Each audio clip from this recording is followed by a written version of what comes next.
Hello, everyone, and welcome back to Dungeon Master of None. I'm Dungeon Master Matt. I'm Dungeon Master Rob, and we have another special guest on the show today. Hello, Paul. Welcome. Hi, thanks for having me. You are our second return guest. Welcome back to the second time on Dungeon Master of None. We had you on 2 years ago. Oh God, was it? I mean, it's either was 3 weeks or it was 15 years. I don't know. Hard to tell. Something like that. But we talked to you about D&D and history and fantasy racism and all kinds of good stuff. And boy, a lot has happened since then. In specifically the areas that we talked about. Yeah, some good stuff. Some good stuff. Some. And Paul, you're an expert on the Middle Ages, medieval times, and how the public perceives them. So as this expert, like, how mad do you get in medieval or fantasy movies where a bunch of archers are about to fire some arrows and then the commander shouts fire instead of loose? Does that make you mad? That I get less annoyed at that as when I see all of these archers setting the tips of their arrows on fire. Because that's not a thing. Not only would it not work, like, worst case scenario, you burn your arrowhead off. Best case scenario, like, it puts itself out because, wind is a thing. It puts itself out as it's flying. Like, there is no historical evidence for flaming arrows ever actually being productively used on the battlefield. And believe me, they used a lot of stuff. They used a lot of weird things and never used flaming arrows. Aw. Well, okay. I know. I'll shout loose then. Fire. No fire. Okay. I will. I don't know if this is going to end up in the episode, but I will tell you that when I was at Burning Man a few years ago, that that a group of people did light a mock Trojan horse on fire with flaming arrows. That is not a battlefield demonstration. It's also modern day. But if I could go back, I would tell them that they were being historically inaccurate. Indeed. Not least because the Trojan horse famously didn't burn. That was that's not the thing. I'm not sure why they decided to do that. I just think somebody wanted to build a Trojan horse in the desert, but. Anyway, mixing Paul, a couple things, that's fine. Yeah, Paul, so I have to discuss this with you. We really have to address this before we go any further. In 2016, you said, with absolute authority, that the military flail did not exist. Now, 2 weeks ago, the YouTuber Skullgrim. Skullgrim, noted authority. Noted authority. 1.5 million subscribers. 1.5 million subscribers released a video saying, actually, Paul, you're wrong. The flail did exist. How would you defend yourself against these accusations of... Well, first of all, I mean, I'm so sorry. I take the compliment to some degree. Like, Senpai has noticed me, and Senpai thinks I'm a dick. Like, that's definitely, that was a surprise. I'll definitely put it that way. I appreciate anytime anyone has a deep dive into my work. I kind of take it as a compliment, especially if it's done in good faith and not, that they're trying to actually engage with the content of the article. And like, I've had plenty of people criticizing my stuff and do so in much worse ways. So at the end of the day, I think it's fine. I think I certainly disagree with Skullgrim, and I've been chatting with him a little bit. I'm going to see if there's a way that I can like go on a show or whatever, and we can talk about it. But I do think that there are three things that I want to talk about. One is that Skullgrim seems to be approaching it, with no offense to anyone who's listening, was approaching it from a reenactor's perspective, which is to say, building the thing and testing it with an idea that if it is viable in tests, in a Mythbusters sort of way, literally a sort of practical engineering sort of way, if it is viable in tests, then that sort of proves something about its reality in actual life. If Doug Markida will come and smile at you and say, "It will kill," then it's historically accurate. Oh my god, that guy is so creepy when he does that. Oh my god. I've watched like 6 or 7 episodes of that show, and I can't watch anymore because every time he does it, it's just like, I don't want any part of this anymore. Oh my god. Yeah, so just because it will kill doesn't mean it was real, you know? So that's one thing. Another is that, and again, and this is a perspective that I've seen because I used to be a reenactor. I know a lot of reenactors, and I know that sometimes there is an inclination, when you want something to be real, you'll find a way. You'll find a reason. You kind of got to want it. And I know that my saying that the flail didn't exist is both controversial and is kind of nuts for an actual scholar to say, which is one of the reasons why a lot of military historians, though they've said that they agree with me, like they can't necessarily come out and say it so strongly because you can't prove a negative. You can't prove that something didn't exist. And in fact, like, if one person is able to come up with one example that is undoubtedly, without question, actually from the period and actually real, my whole argument is toast. The fact that it's been 3 years and this is the first time that someone has actually responded in a way other than to say, oh dear, gives me a little bit of hope. The other thing is that some of the examples that he cites from museums, like, for example, there's one that he talks about that's in a Russian museum. And he says, "Oh well, I'm just going to take this at face value and trust the museum's representation of what this is." And I will tell you, as a person who works at the Smithsonian, that is insane. Are you saying that museums are sites of production of knowledge, and they're just somehow not everything that is there can? Yeah, no, I'm just that's very funny. I am, as well. yeah. I mean, I'm not trying to throw shade at museums necessarily, but like a good museum is constantly re-examining its collection and constantly trying to do the work of actually understanding that a lot of the things in their collections are actually fake. I mean, famously, a lot of the art that's even on display, has over time, a lot of it has been found to be fake. The Met collection, they have a number of flails in their collection, but they no longer display any of them because they think they're not fakes exactly, but they're like 19th century reproductions of nothing in particular that they can find. So overall, I'm still pretty confident about what I said. I think the one complicating thing is, and this is part of the problem with publishing online versus publishing in print. Actually, a couple months after I published that initial article back, I think it was in 2016, I was asked to do a follow-up article by Military History Magazine. And so I did, and I did a lot more research for that. And I actually found, I think, where the idea of the flail comes from. And that is from what's called kisten, which are these weapons that were used in Eastern Europe. And we've found several hundred. Only the heads are left, but they're very different from the flails that you see in movies like Kingdom of Heaven or in D&D books. It's not like a chain with an iron ball on the head. It would be something like rope with a wooden or bone head, and rope or sort of braided leather. And so it has sort of a twist and a flex to it. It's kind of an improvisational or secondary weapon, and it was primarily used by steppe horse archers like the Mongols, for example. And so if you then put it in that context, it's got a very different use case. It's a very different sort of weapon.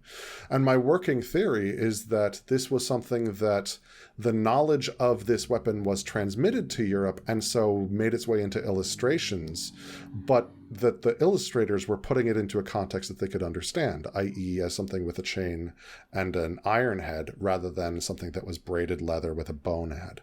So kind of like you see all this medieval art of like the Bible stories and everyone's like wearing chainmail and there's castles and stuff. Exactly. Okay. Yeah, exactly. Right. That they take something they take something from the context in which it was created and then they put it in a context that they can understand today.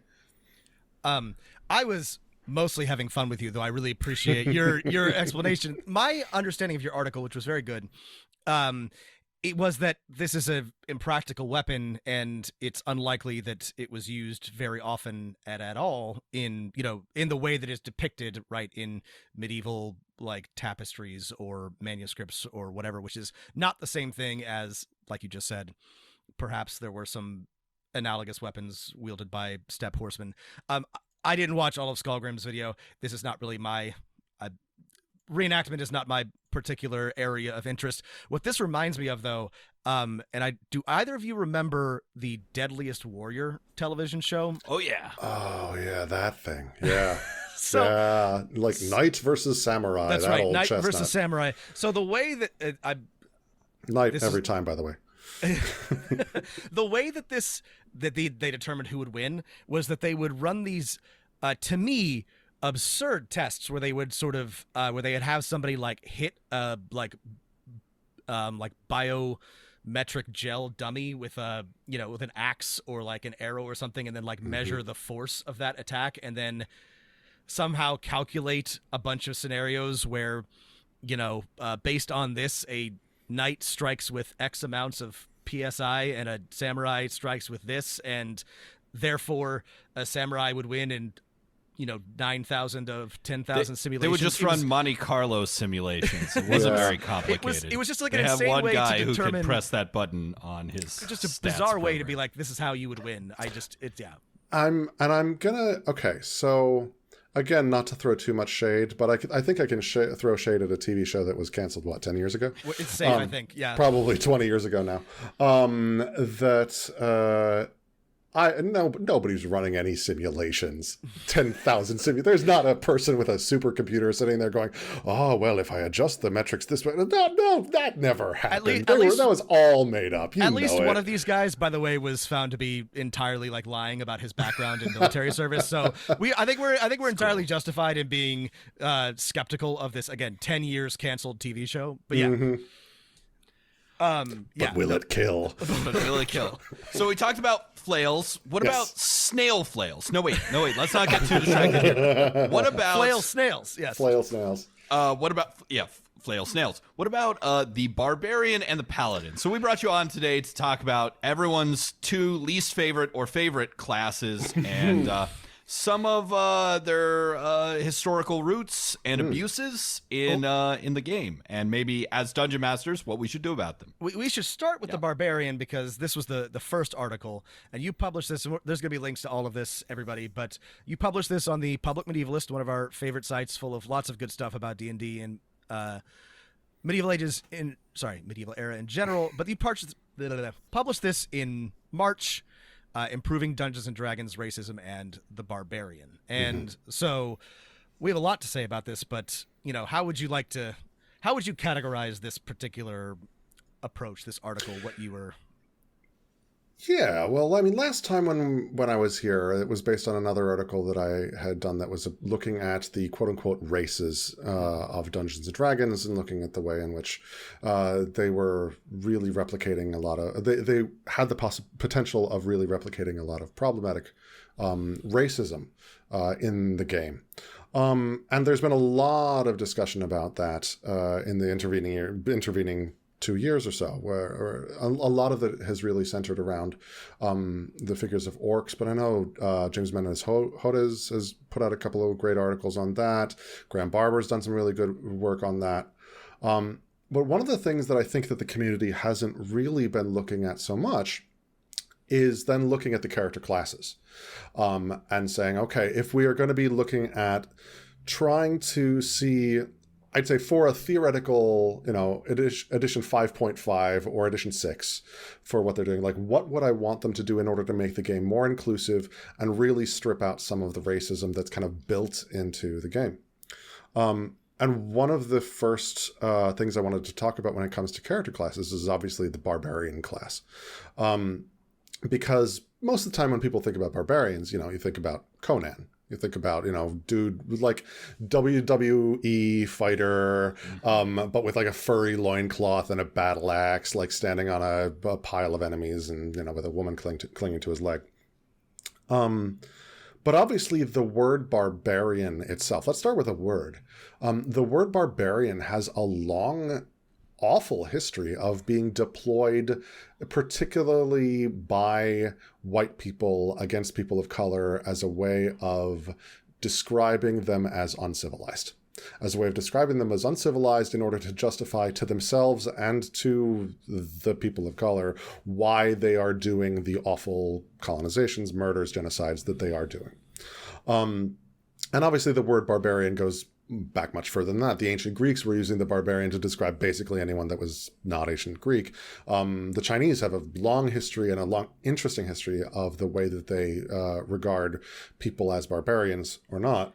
But in the modern context that we're talking about it today, and particularly when it comes to a book that is really based on quote unquote Western culture and is engaged with contemporary society, we really need to be looking back at the history of the way that barbarian has been used during, colonization, empire, and even to the current day. Well, and I just want to stop on that for a moment, because this is interesting to me. You're absolutely right that the word barbarian is just very heavy with racist and colonial and imperial values, but the origin of the word and similar words in like you said in China and India is literally, it's dividing the world into us and them. It's those who are not uncooked, those who are not of the civilization, those who do not belong to the metropole or to the sorry, Mac. Well, I was just going to say, isn't it really unusual in that in Dungeons & Dragons, we have a bunch of classes. Most are defined by like a relationship or an occupation, cleric, wizard. There's only one that's like the other connotation is like a place you're from, right? It's not what you do, it's where you're from, and that's barbarian. Mm-hmm. Yeah. And the player's handbook is, when you look at the player's handbook, when it comes to the barbarian, a lot of the descriptions that they have are loaded with these ideas of being on the fringes of civilization, outside of civilization, in a way that actually ethnographers, sociologists don't talk about people as civilized or uncivilized. We talk about different civilizations and their different attributes, but you don't talk about someone as being uncivilized. That isn't a thing. That is a pejorative slur that people have used in order to attack other people.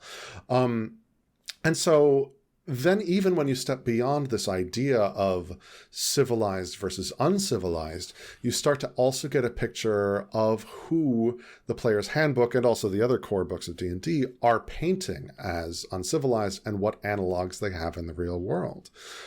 So obviously the barbarian, if you look at the art, if you look at some of the descriptions, there's definitely a lot of Old Norse elements. As a medievalist, I can see that right away. And that has a lot of really interesting historical roots in terms of the berserker tradition within Norse myth and legend. But also, if you look, there's a lot of really, really gross analogs, particularly to Native Americans or indigenous people, or Africans or Pacific Islanders.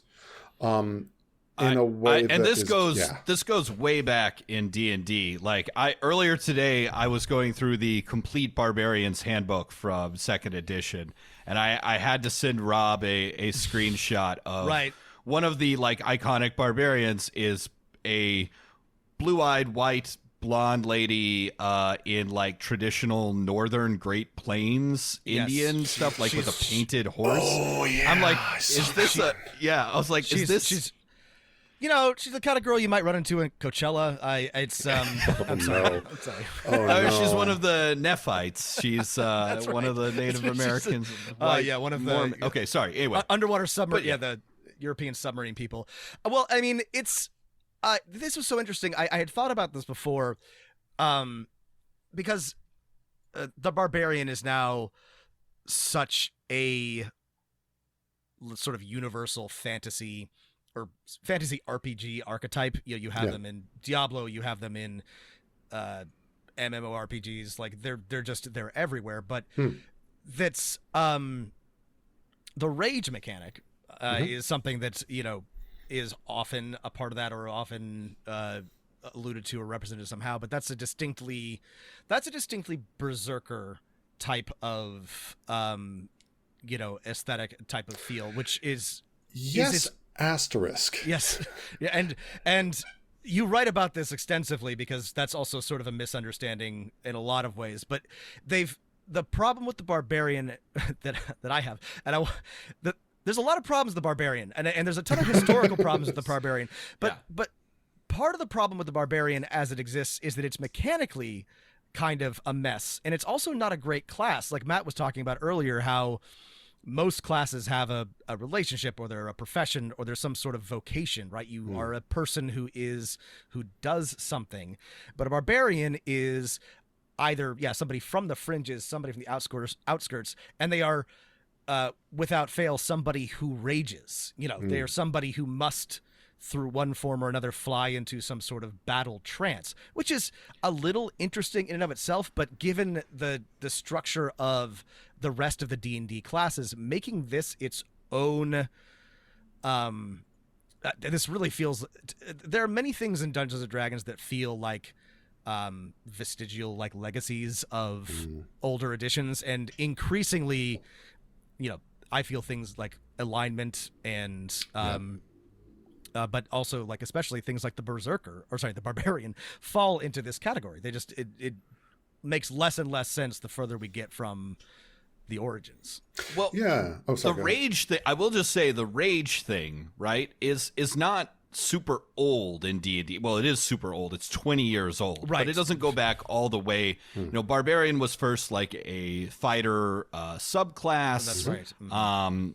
But I mean, the Rage was a 3rd edition and carried on through 4th and 5th edition, and has now become the defining feature.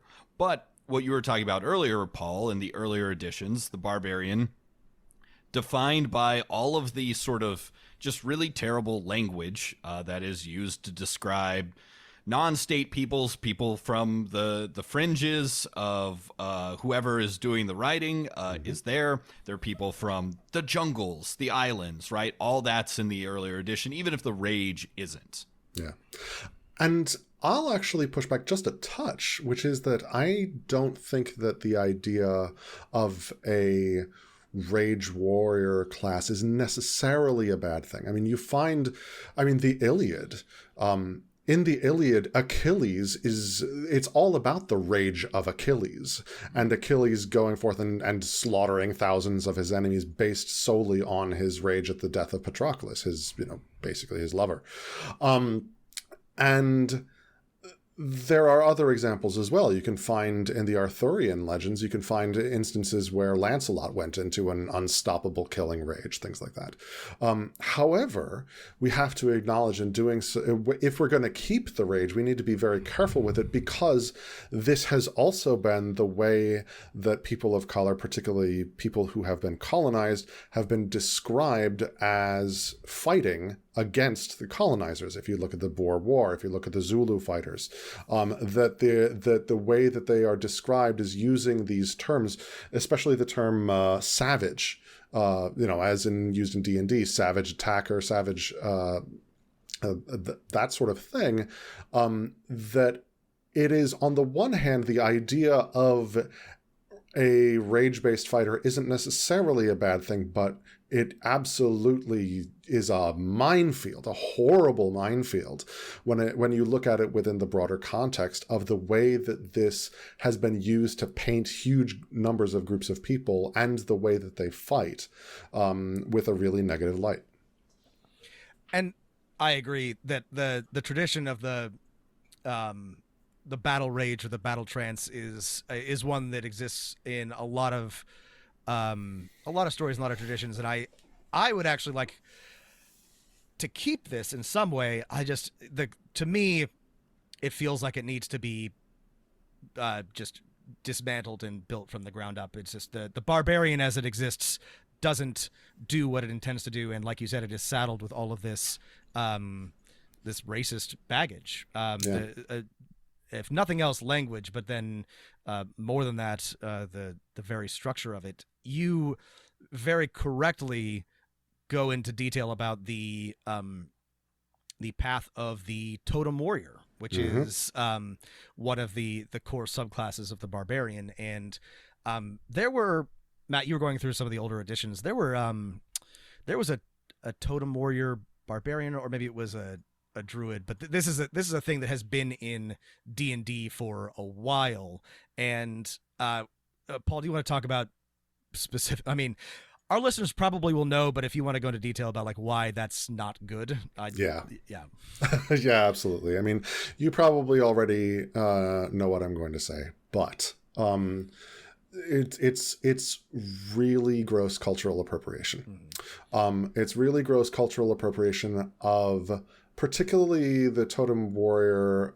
One, the idea of totems, particularly around totem poles, which is part of the religious traditions of of indigenous people on the West Coast. And then also sort of conflated with that is this idea of the spirit animal as well, which is something that is from a totally different indigenous group and an indigenous religious tradition. And one that is so commonly appropriated in our culture, and offensively so, and has been for 30, 40 years. So much so, in fact, that the Lakota and Nakota tribes got together and had and penned, I think in the 90s, I need to look back on exactly when, but a declaration of war against these cultural appropriations and those who would do it. Because these are their sacred traditions. This is their religion. And it's not just a religion like any other. This is a religion that they, again, have been brutalized for practicing and has been denied them the ability to practice it freely. So much so that there had to be acts of Congress put in place, religious freedom acts that allowed them the right to practice their faiths openly. And so based on that, it's not just a BuzzFeed quiz, what's your spirit animal? It's not just the optics of it. There is a long history of protest against this for very valid reasons that needs to be respected. Yeah, absolutely. And I mean, if you don't believe that like this sort of appropriation isn't like baked into the barbarian, it's not just like this one subclass, right? This goes back 30, 40 years, right? Look up the old, barbarian kits for the medicine man or woman the dream walker, any of the art going back in any of these editions, right? All of this is right here. It's all been part of this class for a very long time. Well, and this is, this is broadening the conversation, but the use of shamans or witch doctors or any number of other sort of like religious tradition as class names, I suppose there might be a way to do this appropriately. I don't know that I have ever seen it done. Nor do I think that anybody who ever does any or uses this as sort of an archetype is trying. But this is the very casualness with which, especially like Western game designers will just pull and then, like you said, conflate religious traditions together without even bothering to listen or understand is quite. It's distasteful, I guess I would say is the nicest thing I can say about it. And it's, Wizards and Dungeons and Dragons has done a lot because people have been yelling at them for 4 years, 5 years, forever, but especially since since 5th edition came out, really, especially loudly, 5 years ago. In the last 5 years. But there's still a lot of work to be done. There's still a lot of, legacy racism and appropriation, and it's not great. You call the barbarian the Washington Redskins of Dungeons and Dragons, and I would frankly prefer that this be called the fighting class, in the same way that it's now the Washington football team. That leave it as the barbarian. And I mean, if I were gonna slap a fix on this, I would remove all the terrible language and call it the Berserker class and let people figure it out from there. But like I said, I think it needs to be. I think you need to start over with this one for sure. Yeah, I mean, I think that the Berserker name is better, except for the fact that that's obviously a subclass, but it's not a subclass I've ever seen anyone play because it's garbage. Right, it's really bad. The others are better. Makes you worse in some ways. Yeah, it's the it only makes you actively subclass in the worse. game that makes you worse by I picking. mean, Purple Knight is also really terrible. But yeah, okay. I forgot that existed. But Yeah, yes, well, correct. as did we all. I do think like there is some value to like fix this. Drawing here like James Scott, bless his heart, great author, wrote in one of his more recent books that was mostly about the invention of agriculture, this really great chapter that I think everyone should take a look at called The Golden Age of the Barbarians. And he's using this word sort of tongue-in-cheek to point out that for most of human history, including a lot of the history that games like Dungeons & Dragons draw from when they're building their worlds, that quote-unquote barbarian people, non-state peoples, right? People outside the imperial centers represented the vast majority of the globe, right? In terms of area and often in terms of population. And like wanting to include like those histories and peoples in our games and our world building, I think is a really great thing. But he sort of pushes back against traditional histories, James Scott does, and sort of saying that a lot of the times these peoples lived a better life than people in the sort of settled imperial place because they got a lot of the benefits because when they felt like it, they could raid in and take some of the nice agricultural stuff, but they didn't have to live in like disease-ridden villages and, you know, have oppressive taxes and lords on top of them. Anyway, I think it's something to be saved, right? This broader idea of like, hey, you know, this class of, or not a class particularly, but just the general idea of like, including non-state peoples in our world building. And another note to DMs, I think, who are listening, which I imagine is a fair portion of your audience. Hopefully 99%. We're guessing. Yeah. I would highly recommend that a place to start when it comes to this sort of thing is to banish the idea of civilized versus uncivilized from your vocabulary, and instead start thinking about the different attributes of each civilization, and start thinking about them neutrally, not as positive or negative traits. Not as things that if you're playing a 4X game would give you or get you points, but as just as differences between these societies. And I think the next step is also looking at even the monstrous humanoids that I think 5th edition has been I think rightly rehabilitating in their, at least sometimes has been rightly rehabilitating. Sometimes yes, sometimes no. I noticed in Van Richten's guide there was one note of like the evil goblins, and it made me cringe. But the idea of stripping out inherent evil and inherent badness, inherent uncivilization, these sorts of inherent characteristics, which are really one of the beating hearts of racism that are still present in the book.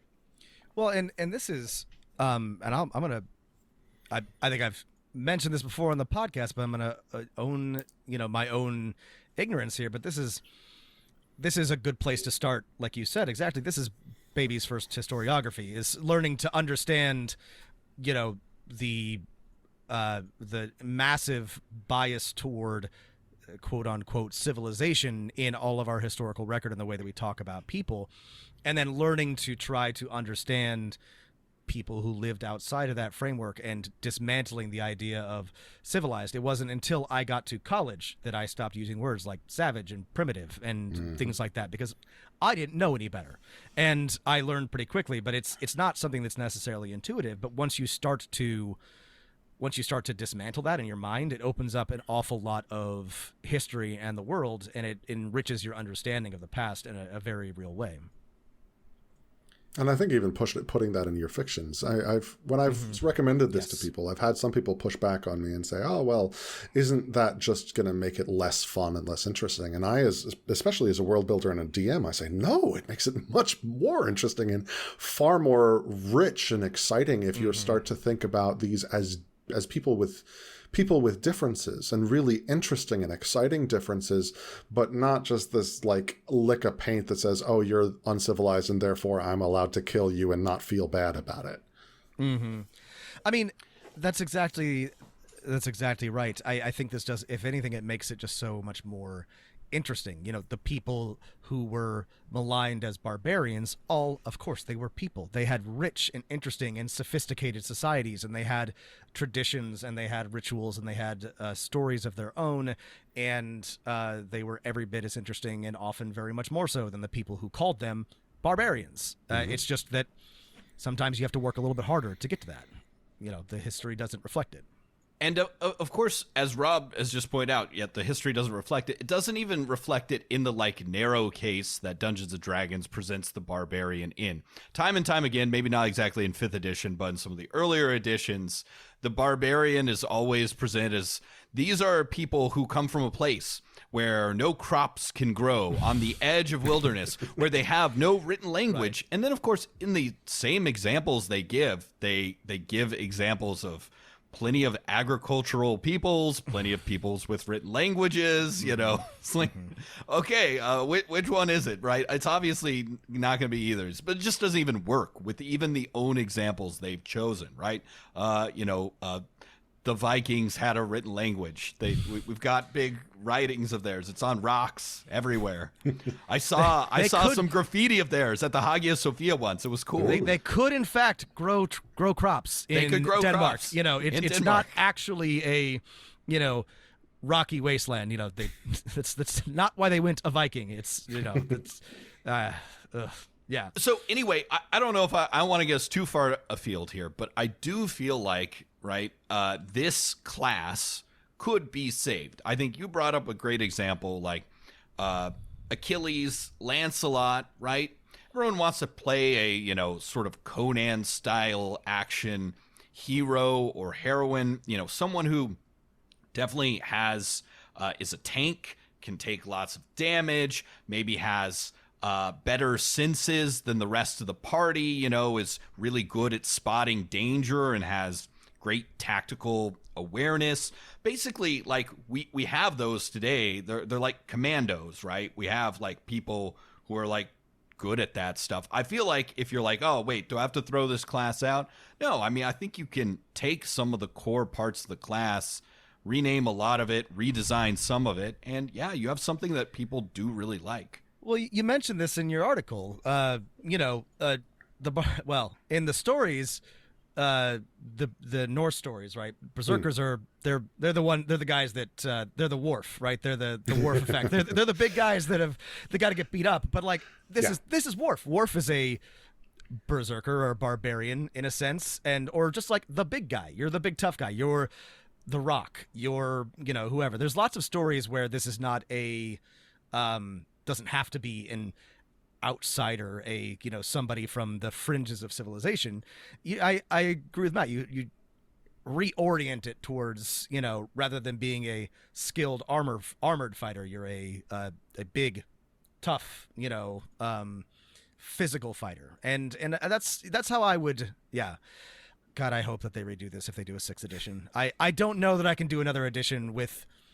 I don't know if they do another, like a full, if we're 6 editions in, and this is not the only thing I would remove, but, you know, and they haven't even made like an attempt to sort of be like, well, do we need to stick to the same X number of character concepts that Gary Gygax came up with in whenever? And it seems as if we've kind of hit the improv rules part of 5th edition, which is the yes anding, and just adding more and more and more stuff, which I think is, there was a point at which I know that 2nd edition very quickly got to that point. Yes. And I think that we are kind of hitting that glut. And so I do think that if they're not thinking about a 6th edition now, I would be surprised. which is one of the reasons why I'm so interested in these conversations, because I think that these are, hopefully, I hope that Wizards is listening. Not necessarily, I mean, hey, I hope they're listening to this podcast, but like, I hope that Wizards is listening to the fan communities and really thinking about what kind of breaks they need to have from their past, because they've done it before. This isn't unprecedented. Well, and it was, we haven't discussed the change that they made after the last time we talked, but they listened, and there are things that I would have liked them to do, but they wrote an article about races in Dungeons and Dragons, about the half races. They detached ability scores from your racial ancestry. You know, it was. I was 90% satisfied with that. I was very impressed. I thought that I was more than I expected from Wizards of the Coast. So maybe they will listen, but it does seem like some things they're less willing to mess with, and that's my concern with the Barbarian for sure. Well, shall we? Is there anything more to say about the Barbarian, or whatever we're gonna call it from the Outlander, the Highlander? That's Fringer. I think Rage Warrior, Berserker, those sorts of things. Yeah. Star Wars even had the Fringer. I remember. Anyway, the Fringer. Yeah, it was the worst class in the game. It was a very wasn't that the like Luke Skywalker class? Like, it was the Luke Skywalker class. You lived on before he became a Jedi, Tatooine. so you could be somebody who like lived on Tatooine and had a bunch of. I guess it was like it wasn't like the Bard, because there was a actual like class. You were actually really good at technology, because you had to use like all your things. Junk to build things. Yeah, you're good at fixing things in survival. Anyway, I don't know if we have to go into this. In fact, it doesn't have anything to do with anything. But before we move on from the Barbarian, we mentioned Conan as sort of the origin of this, and oh god, you know what? This is going backwards. It's just Robert Howard was obsessed with being Irish. You guys knew this, right? Did you know this? No, I didn't know this. He was like obsessed with having Irish blood. He was one of those like white guys in the early 20th century who got like really into being like to having Irish ancestry and being, of Irish descent. And I found a couple articles on this, and it was clearly like reflected in his Conan stories, and he talked about his Celtic, blood and his restless, unstable mind all the time. Anyway, it's just you kind of love it and hate it when an author's sort of subconscious is just like right there out on the page, and Robert Howard is definitely one of those guys where you can just sort of like see his the things that plague his unconscious. And next, we're going to talk about H.P. Lovecraft. No. Speaking his of good friend, his pen pal. Okay. So yeah, sorry, Matt, you were trying to transition. Oh, I was going to transition to talk about the Paladin. Another class that has some problematic faves to do a little bit of investigating on. Yeah. All right, let's talk about the Paladin now. All right, so since we talked about the word barbarian, let's talk about the word paladin. Word paladin, if you're not French, you may not be familiar with the origin of the word paladin, though if you are, you might be. The word paladin really comes from a group of stories called The Matter of France. The Matter of France, not The Matter with France. That is part of sort of one of the three big groups of stories that are from the chivalric period of medieval literature. The other ones being The Matter of Britain, which is the stories about King Arthur. And then there was A Matter of Rome that was all about Troy and the ancestors of Troy. There was also a lesser-known fourth series called Family Matters. It's much more popular. Boo.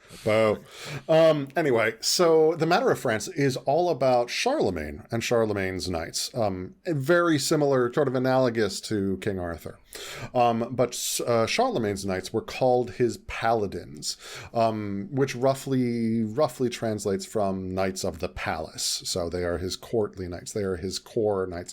And he had 12 of them. So his 12 paladins. And this is all well and good, except the problem with the matter of France, despite being very popular in the Middle Ages, is that there is a deep, deep streak of Islamophobia that you find in the matter of France. Particularly the most famous story, the Song of Roland. Song of Roland, if you imagine the tale of the 300 at Thermopylae, a famous last stand against an invading horde of enemies, basically transpose that to France, France and Spain, and you've got the Song of Roland. So it's basically Roland and his knights are taking a heroic last stand against an army of hundreds of thousands of Muslims who are going to be who are invading France. Fun fact, though. Sorry, go ahead. No, I want to hear your fun fact first. Actually. Yeah, fun fact. That was based on an actual battle that happened, the Battle of Roncesvalles. The problem was there were no Muslims at the Battle of Roncesvalles. It was actually a battle against the Basques. The Christian Basques of the Basque region of Spain and France, who were serving up some hot justice because Charlemagne tore down their walls, and so they decided to kill his army, which they then did. But never mind. No, let's never let reality get in the way of some medieval Islamophobia. Absolutely not. Well, I was just going to say that I've read, not in French, but I've read the Song of Roland. It's a lovely poem. It's a very it's a chivalric tale. There's tragedy and heroism, and it's nice. But exactly like you said, it's very much like here's these savage invading hordes of Muslims, and here's this tragic doomed knight, and it is very like Islamophobic, and of course, not at all historically accurate, like not even vaguely pretending to be. And yeah, so this is interesting to me. Keen-eared listeners will recognize Roland as the name of the protagonist in the Dark Tower series by Stephen King, which he based off of a Robert Browning poem, which came to him in a dream about Roland, about this particular knight. But I think he calls him a paladin in that. And it was so interesting to me after learning this that was the origin of the word paladin. So we just got to the word. Right. Now we get to the part where we talk about what a paladin is. Yeah. Okay. So where we get to what a paladin is, Gary Gygax took the idea of the paladin from a historical fantasy novel that the name escapes me right now.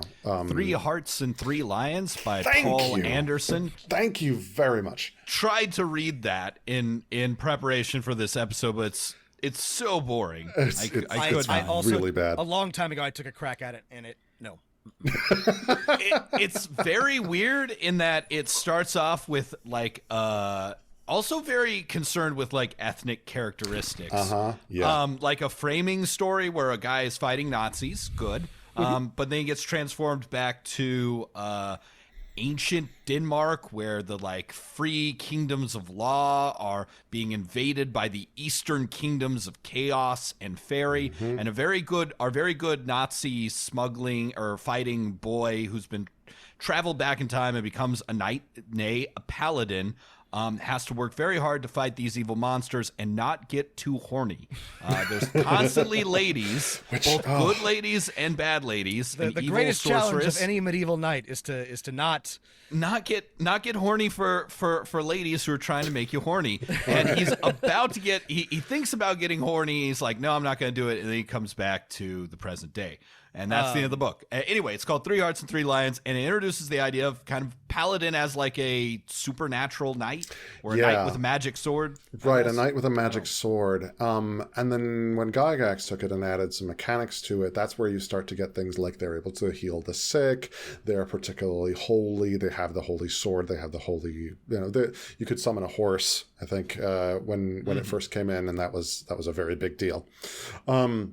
But if you go back to the origins of the paladin, they weren't particularly holy because of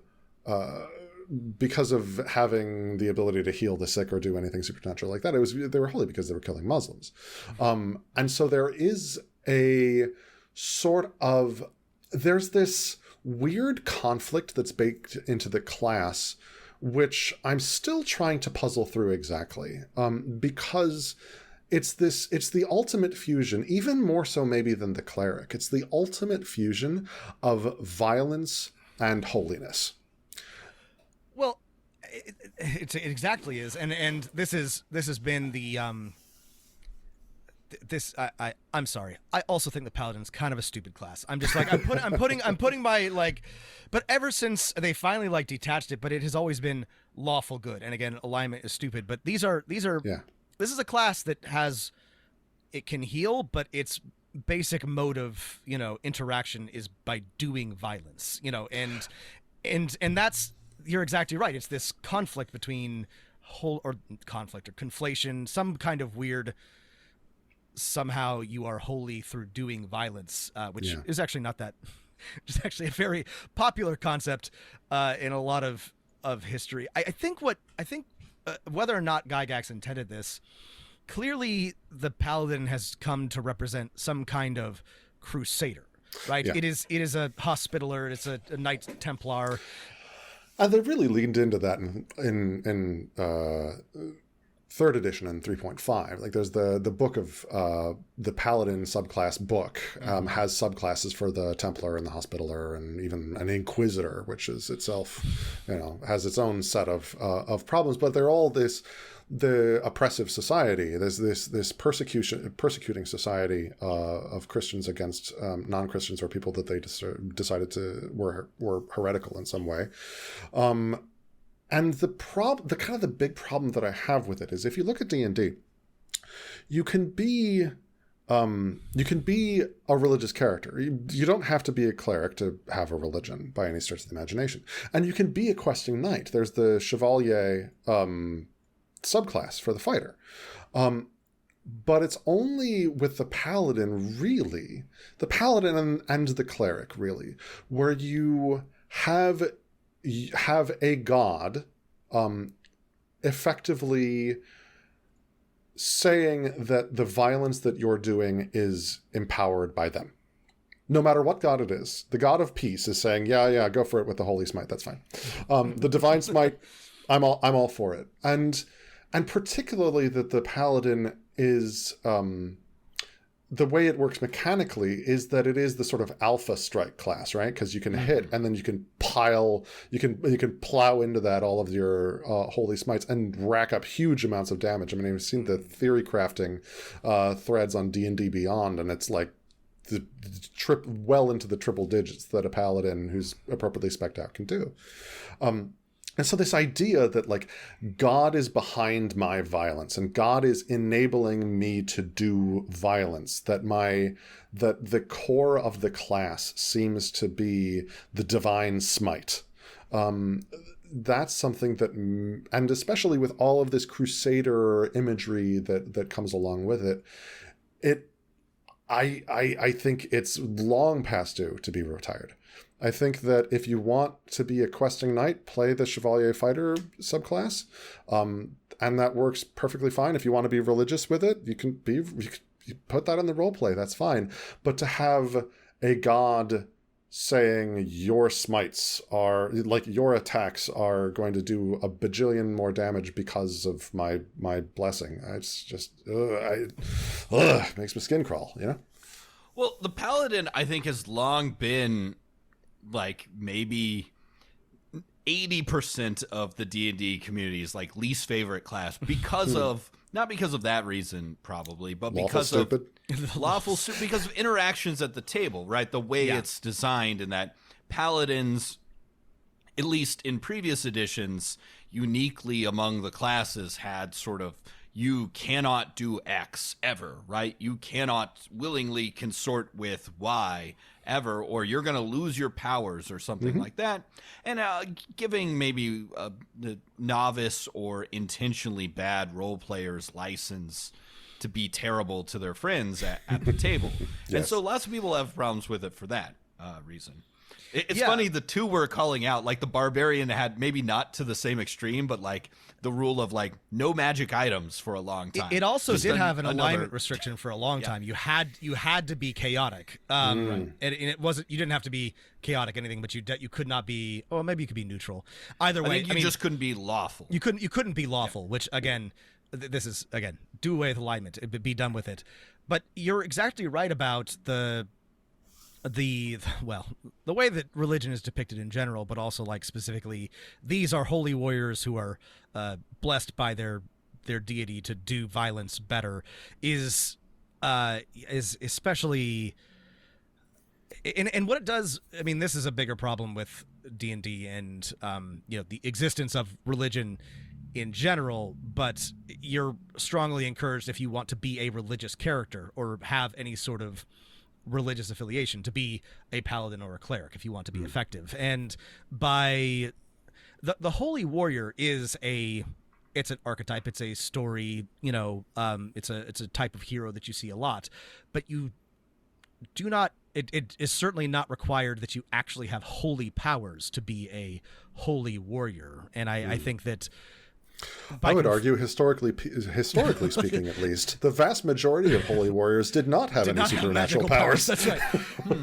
Some of them didn't even have a magical sword. I mean, some of them just use normal swords or spears. Are you even trying at that point? Yeah, I mean, that's a great point, and I hadn't thought about this, but I think it discourages people from making just I'm a fighter who's dedicated to Lathander or something like that. Because if you're going to do that, you might as well just be a paladin of Lathander, right? It narrows, I think, character options and roleplay decisions. And I know what some of the folks listening are going to be saying is that with 5th edition, particularly with some of the supplementary books, they've really been leaning into it not necessarily being religious, but that it being based on the oath, and that the oath is not necessarily religious. Sometimes, like the oath of the crown, that is an oath to a secular authority. I'm sorry, that's a good point. This is a change that they did for 5th edition that was better. The paladin is a little bit. It's one of those things where I feel like they see the problems and they're trying to make changes, but because of the fact that they're not willing to make the clean break, it's always going to have issues baked in. Because, for example, now you have certain oaths that definitely don't necessarily work for a lawful good character. The Oath of Conquest, for example, definitely, that's one.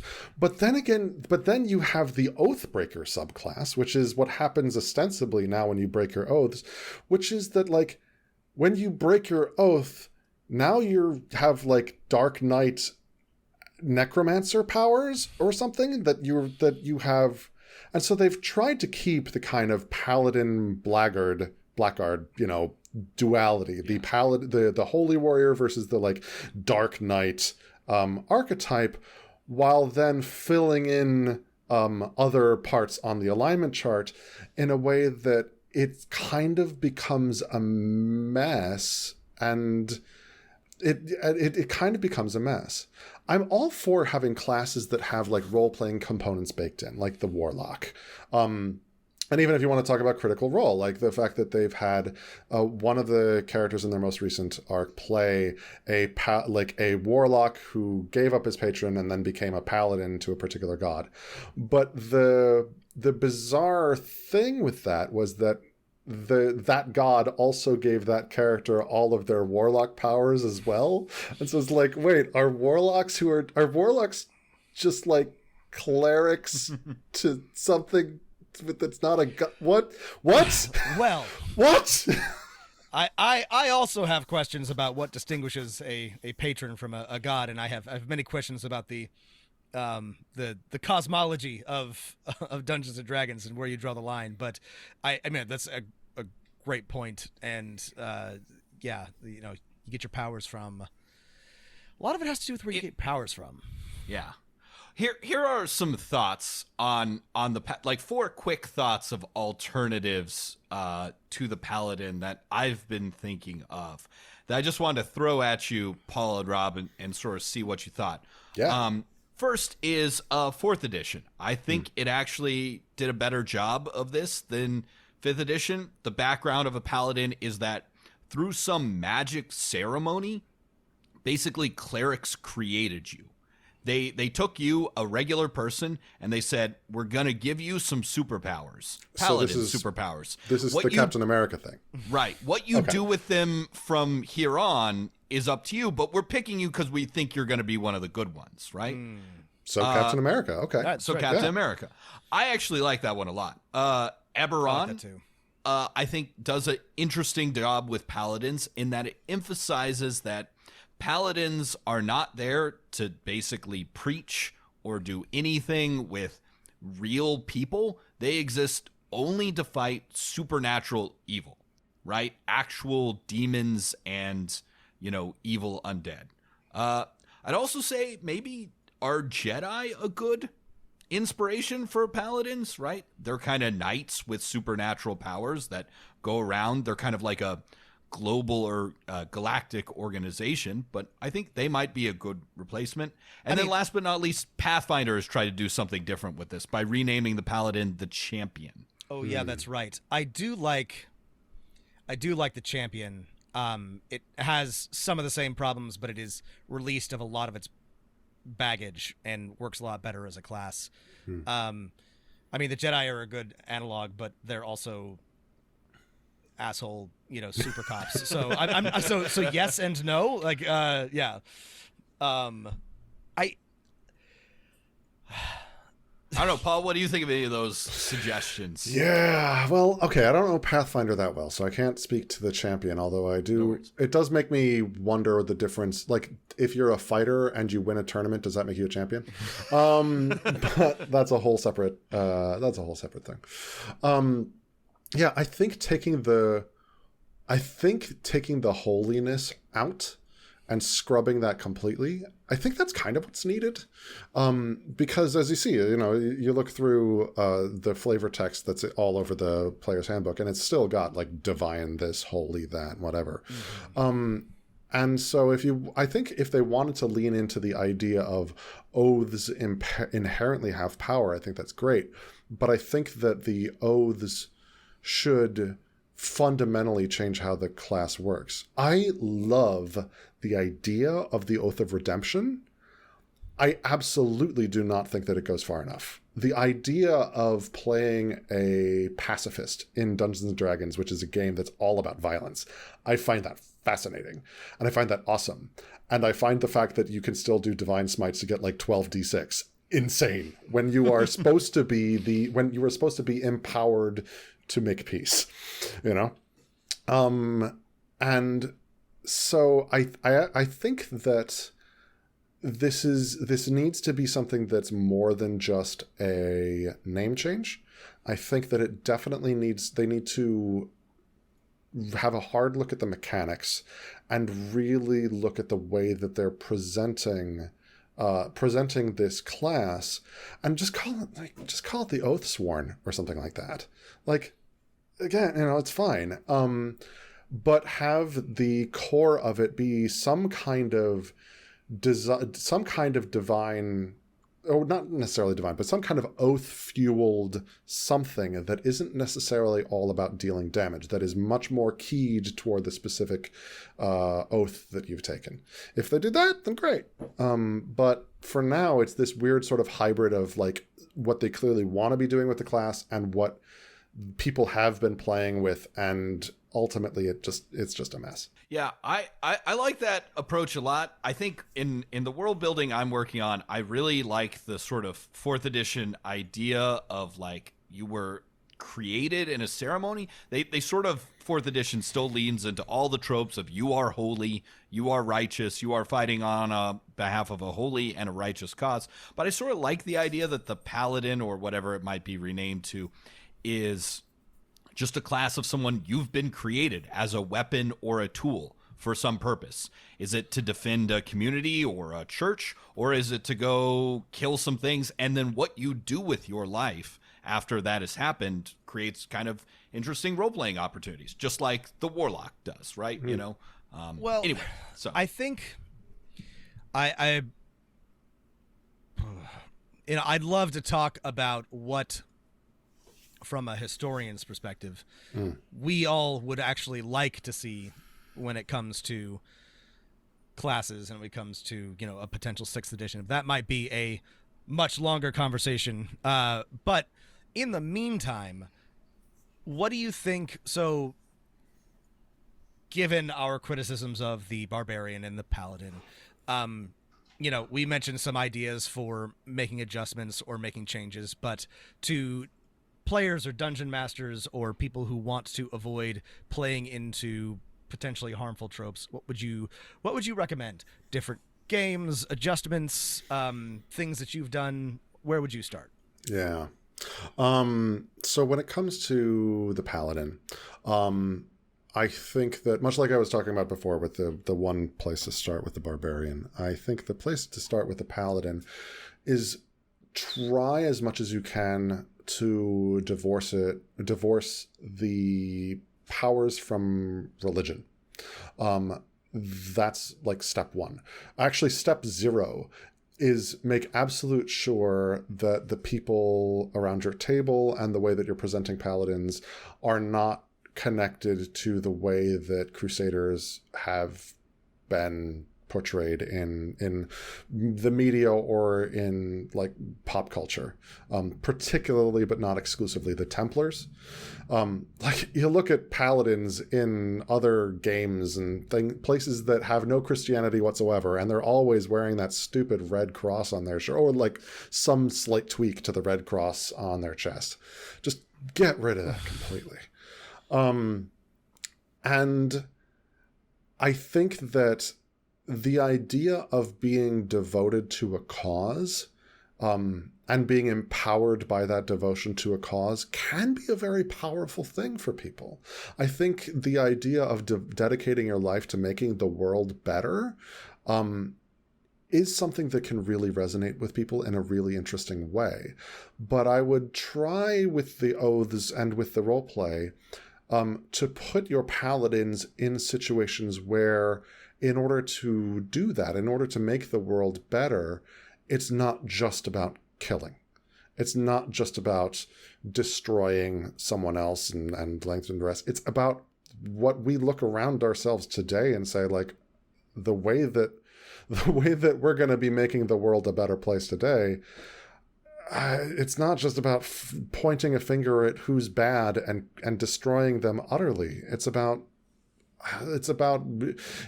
empowering, it's about healing, it's about growing, it's about all sorts of other things. But it's not just about destroying our enemies, no matter what Twitter will tell you. I mean, this is I think this is at the core of the issue, is that Dungeons and Dragons, for all that we like about it, is a war game with role-playing elements increasingly built into it, but ultimately kind of stapled on. And we've been trying to, not we, but people in general, role players, have been trying to grapple with this for a long time, but so much of the game is oriented around combat, which makes creating or makes dealing with these particular issues somewhat challenging. Mm-hmm. Yeah, and I think that I, as a DM myself, with all of my encounters, I always make sure that there is a nonviolent way that this particular issue could be solved. And I really would encourage wizards to do more of that, because, yeah, you're right. The role-playing elements are kind of tacked on, but I think that hopefully Wizards is recognizing increasingly the importance of those role-play elements. I think the difficulty is knowing your table and knowing, are there going to be people at the table who are going to be upset if you don't have a combat every session? And figuring out a way to keep them happy while at the same time trying to represent a world that you want to dream about. Well said. Well said. Yeah. Any final thoughts you want to leave us with? I know we're waiting on more about the Paladin. Anything else you have in the works that we should be on the lookout for? Anything you want to promote from someone else? Yeah. Oh, well, look at the Barbarian article. I've got there is a roleplay system that is being developed by Coyote and Crow. You mentioned we backed this. We're very excited about it. I'm glad you mentioned this in your article. I'm super excited about this one. I'm excited too. For those of you not familiar, Coyote and Crow is a 5th edition compatible world setting that has been created by indigenous creators, and that they are creating a fantasy world that is effectively the Americas if they had never been subject to colonization. And it looks cool as hell. It's on Kickstarter. I think it's passed, but you can still do a late pledge and you can still get up in on that stuff. And I am eagerly awaiting that coming out. Other than that, yeah, go check out the Public Medievalist, read the articles, send me if you are a YouTuber who has 1.5 million viewers, please do publish videos about how wrong I am about everything. And yeah, I look forward to hearing from you. All right. Thanks so much for coming on the show, Paul. This is an absolute treat to talk to you about some more D&D stuff. Absolutely my pleasure. Thanks for having me. Yeah, thanks so much, Paul. Thanks for listening, everybody. Check out that article. All the links will be in the show notes. Stay healthy, stay safe, and keep rolling them dice. Roland was a warrior from the land of the midnight sun, with a Thompson gun for hire, fighting to be done. The deal was made in Denmark on a dark and stormy day, so he set out for Biafra to join the bloody fray.